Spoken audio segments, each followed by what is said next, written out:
What's up everybody, I'm Amaryx and today I'll be discussing the infamous video of one man and one horse, and oh yeah, it's gonna be fun. If you like my future videos and future content, make sure to turn on that notification bell and make sure to subscribe because that would greatly help me out. Now, before this meme came on the horizon, on July 2nd of 2005, there was an actual official case name called the Inuka horse sex case, and yes, it was in fact true. And the question is, who was this man and why did he do this? This man was named Kenneth Pinion, and yes, he was an ordinary guy who lived an ordinary lifestyle with children, and he resided in Gig Harbor, Washington. Now, Kevin wasn't 100% alone on this project. He actually ended up getting a cameraman that actually helped him out. That man was named James Tate, and yes, this dude was actually just a regular ordinary truck driver, and man, what a freaking secret to hide from all your coworkers, because I wouldn't be able to freaking tell this to anybody. As we all know, in this video represents a guy's anus getting destroyed through a horse's wiener through intercourse that was destroying his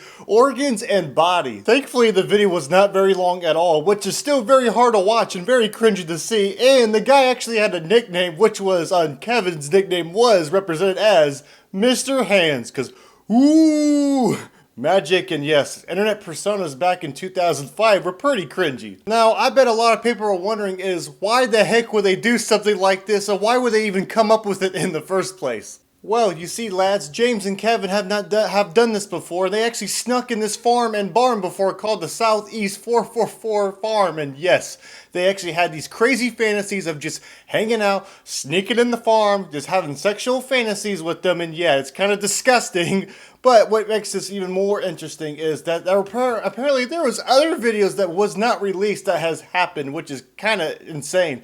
And I guess one little hobby led to another. But not too long after, Kevin suffers a major injury that actually was called the perforated colon. And yes, that is brutal, and I just cannot pronounce that word.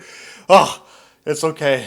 We made it through. On the very same day as the case of July 2nd of 2005, Mr. Hands gets dropped off at a hospital just to get checked in. And the actually insane part is not too long after he gets checked in and the freaking medical staff that they actually come across that he is already dead. And everyone at the hospital was just devastated and shocked. But hey, at least you can say one thing.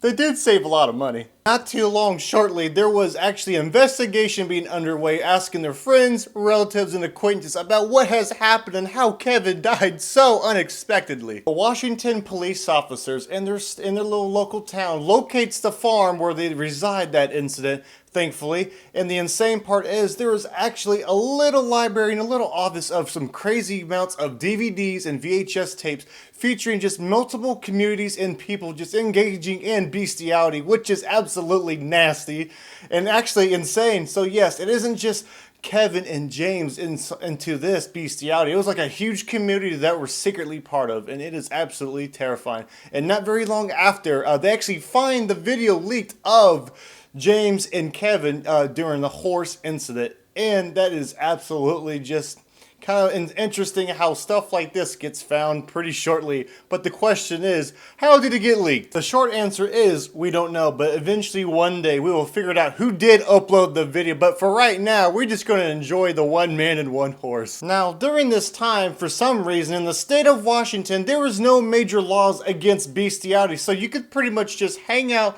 sleep with your dog or whatever pet you have or whatever farm animal you can find and kind of get away with it pretty much. And it's just so backwards in the state of Washington, but I think in the later times they actually did make it a law. But I don't know why it happened so freaking late. I guess at the time people just weren't into freaking sleeping with animals. So James Tate gets go into custody, into investigation, and he only gets charged with first-degree trespassing. And then not too very long after, they actually accuse him of some other crimes later on, which gives him a $300 fine and a 1-year suspension sentence of community service.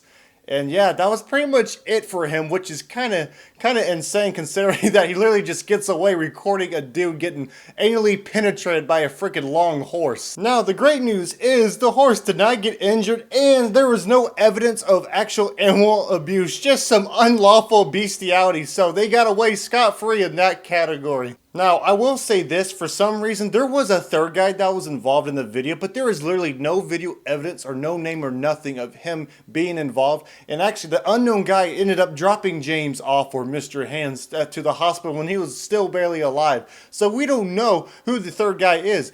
But this video will be technically called Two Guys and One Horse. But honestly, it's more one man and one horse. It's just a guy recording it. But yeah, it's just technical and shit. But it's like, whatever, it's one man and one horse. That will technically conclude today's video of One Man and One Horse, and I hope you guys enjoyed today's video. Make sure to leave a like if you enjoyed the content. Also, make sure to share it with all your friends, your home dogs, your home slices, your mother, your father, your grandma, your grandpa, whoever you could reach out, your cousins, your stepbrothers, just whoever you could find, even a freaking homeless man on the street. Just share it to whoever. Also, 3,000 subscribers does sound nice by the end of April, so it'd be really awesome and greatly appreciated if we could get it to 3,000 subscribers before the end of the month. And yes, I'll be very happy. Until further ado, thank you guys for watching, and I'll see you guys next time.